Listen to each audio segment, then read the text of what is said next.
Ropes Organization, Folkart Foundation, Indian Trust, Special Coaching to 8th, 9th and 10th class, Digital Virtual Learning. Bangarupalam, Palamanar, Gangavaram, and Pedipanjani Mandals, Chittoor District, Andhra Pradesh. Donna Sekaran, Chairman. Dr. Sri Lada, Director. Hi hello this is yours Raj Kumar. Welcome to Ropes organisation. ఈరోజు ఏంటంటే మనం 8th lesson discuss చేద్దామండి. బయాలజీలో 8th lesson ఏది అంటే heredity from parents to progeny అనేటువంటి chapter గురించి మనం discuss చేయబోతున్నాం. ఇందులో ఎటువంటి ఇంపార్టెంట్ క్వశ్చన్స్ ఉన్నాయి ఏంటి అని మనం డిస్కస్ చేద్దాం. ఇందులో మొట్టమొదటిగా షార్ట్ ఆన్సర్ వచ్చేసి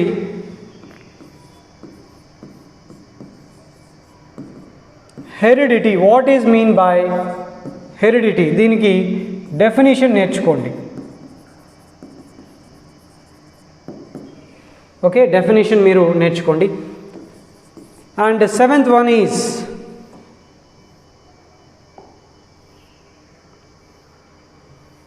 and next one second one is second అండి. దీంట్లో సెకండ్ ఏది అంటే మామూలుగా వేరియేషన్స్ అని అడుగుతాడండి. షార్ట్ ఆన్సర్ రాసుకోండి, ప్రతి ఒక్కరు కూడా రాసుకోవాలి. ఎందుకంటే ఇంపార్టెంట్ క్వశ్చన్స్ అనేటువంటివి రాసుకుంటేనే మనం చదువుకోవడానికి బాగుంటుందండి. ఓకే, అండ్ థర్డ్ వన్ వచ్చేసి నార్మల్గా మనకి ఎక్కువగా మెండల్ ప్రిన్సిపల్స్ అని అడుగుతాడు. మెండల్ ప్రిన్సిపల్స్ ఓకేనా. ఏంటండి 2 మార్క్స్కి అడుగుతూ ఉంటాడండి ఇవి. ఒకటి మెండల్ ప్రిన్సిపల్స్లో law of dominance,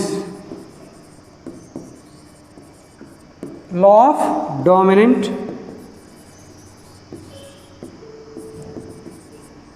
law of segregation, law of segregation, and third one the law of independent assortment. The first one is the law of dominance, and second one is the law of segregation, and third one is the law of independent assortment. And these three are very very important, Nana. And fourth one is a very very important, that is sex determination. ఇది చాలా important అండి, రాసుకోవాలి. Okay, fourth one ఏంటి అంటే sexual determination. ఈ ఇది మా నార్మల్గా మనకి 4 మార్క్స్ అండి. 4 మార్క్స్కి చాలా చాలా ఇంపార్టెంట్ అండి. ఏది అంటే సెక్షువల్ డిటర్మినేషన్ అనేది. ఓకే, ఆర్ సెక్స్ డిటర్మినేషన్ అని కూడా అంటారు. ఓకే, ఇవి నోట్ చేసుకోండి. First one variations, second one Mendel principles, law of dominance, law of segregation, law of independent assortment. అంటే నార్మల్గా లా ఆఫ్ డామినెన్స్కి ఎగ్జాంపుల్ ఏంటి? లా ఆఫ్ డామినెన్స్కి ఎగ్జాంపుల్ ఏంటి అంటే మోనో హైబ్రిడ్ గురించి రాయాలండి. ఎక్స్ప్లెయిన్ అబౌట్ మోనో హైబ్రిడ్ అని అడుగుతాడు. ఇది కూడా 4 మార్క్స్కి అడుగుతాడు, లేదంటే 2 మార్క్స్కి అడిగే ఛాన్సెస్ ఉన్నాయండి. ఓకేనా. అలాగే లా ఆఫ్ సెగ్రిగేషన్కి ఏమీ లేదు. లా ఆఫ్ ఇండిపెండెంట్ అసార్ట్మెంట్, స్వతంత్ర వ్యూహన సూత్రము ఓకే అని అంటారండి. నార్మల్గా ఈ లా ఆఫ్ ఇండిపెండెంట్ అసార్ట్మెంట్కి ఎగ్జాంపుల్ ఏంటి అంటే dihybrid cross.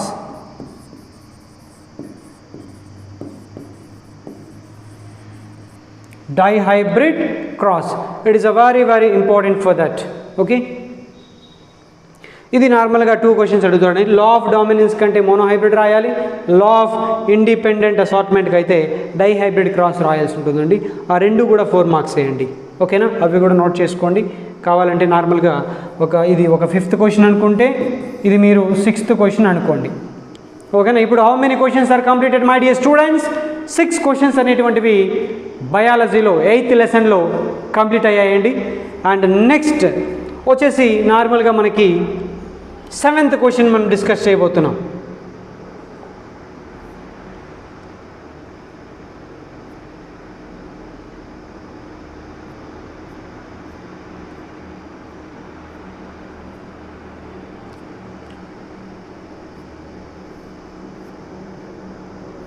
7th question short answers చూసుకోండి. షార్ట్ ఆన్సర్స్ ఏవి అంటే నార్మల్గా ఏం అడుగుతాడంటే ఎక్కువగా 7th question what is mean by phenotypic ratio, phenotypic ratio. And 8th వచ్చి what is mean by genotype and what is mean by genotypic ratio అని అడుగుతాడండి. Okay, బహిర్గతము మరియు అంతర్గతము అంటే దృశ్య రూపము మరియు జన్యు రూప నిష్పత్తులు అడుగుతాడండి ఎక్కువగా. అండ్ నెక్స్ట్ 9th క్వశ్చన్ యూజువల్గా homozygous, what are the difference between the homozygous and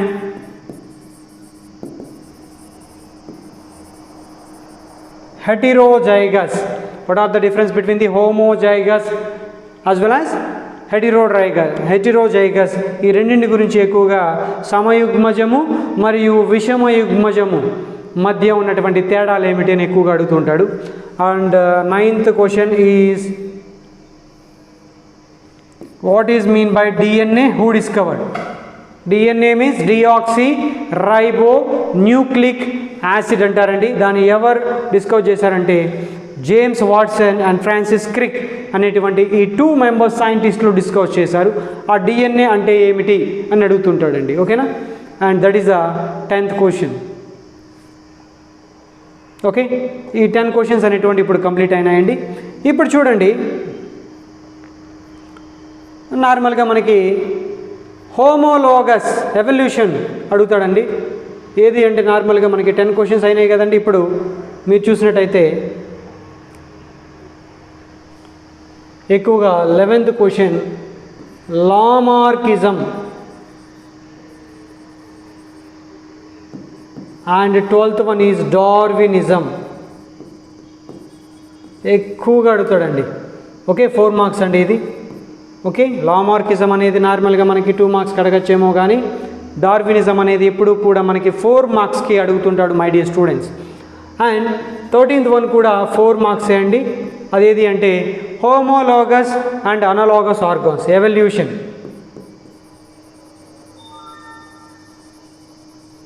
homologous and analogous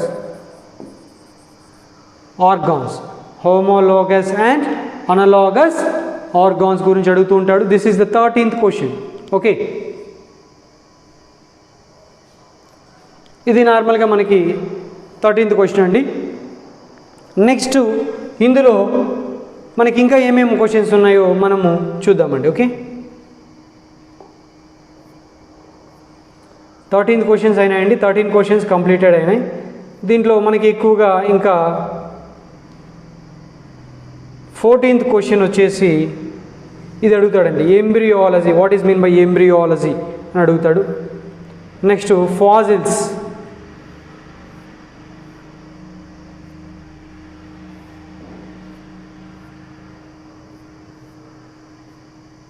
okay. And 14th question ఏంటో చూద్దామండి.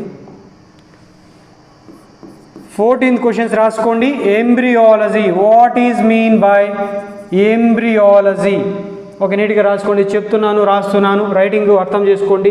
Okay, embryology, what is mean by embryology అంటామండి. అండ్ నెక్స్ట్ వన్ వచ్చేసి ఫాజిల్స్, ఎవిడెన్సెస్ ఆఫ్ ఫాజిల్స్ అంటే ఈ dinosaur ఇవి ఉన్నాయి కదండి, వీటి గురించి నార్మల్గా అడుగుతుంటాడు.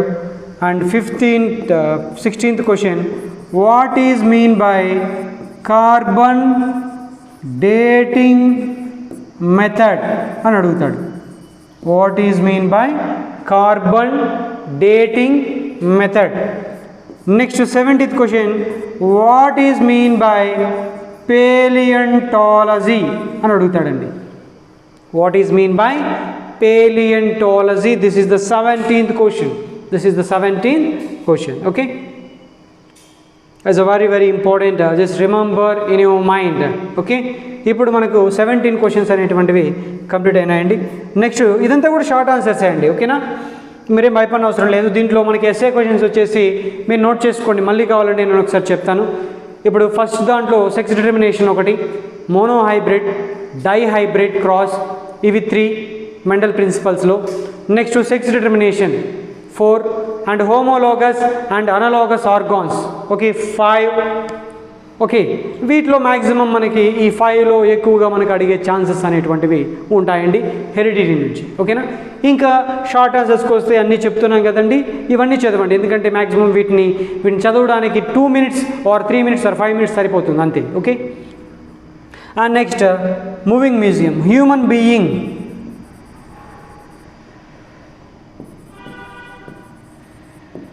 Is a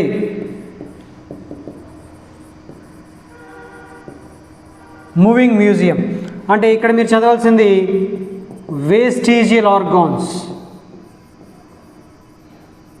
వేస్టీజియల్, what is mean by vestigial organ? How many vestigial organs present in your body అనేది మీరు బాగా చదవాలండి ఓకేనా. ఇవి నార్మల్గా మనకి ఈ heredity okay and parents to ప్రోజెనీలో ఆ లెసన్లో ఉన్నటువంటి ఇంపార్టెంట్ టాపిక్స్ అండి, ఇంపార్టెంట్ క్వశ్చన్స్ అండి. దీంట్లో ఓవరాల్ మీరు 5 questions చదువుకుంటే ఎస్ఏ క్వశ్చన్స్ అనేటువంటివి ఈజీగా వస్తాయి ఓకేనా. దాంట్లోనే ఎస్ఏ క్వశ్చన్స్ అటెంప్ట్ చేయడానికి పాసిబిలిటీస్ ఉంటాయి okay. And these are all the important questions from the 8th unit of the biology. I hope you understand well, my dear students. Thank you one and all.